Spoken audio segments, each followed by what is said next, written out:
How to change your Instagram password. Let's get started.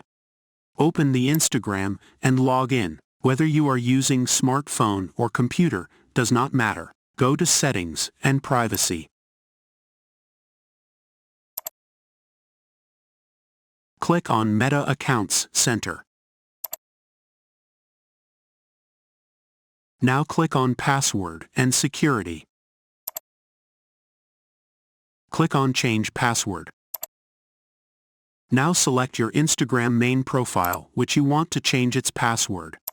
Enter your current password in first box. Then enter new password in remaining boxes.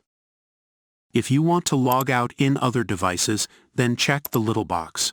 Then click on Change Password.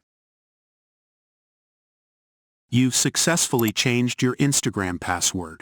If you found this tutorial helpful, please give this video a thumbs up and subscribe to our channel. Thanks for watching and I'll see you in the next video.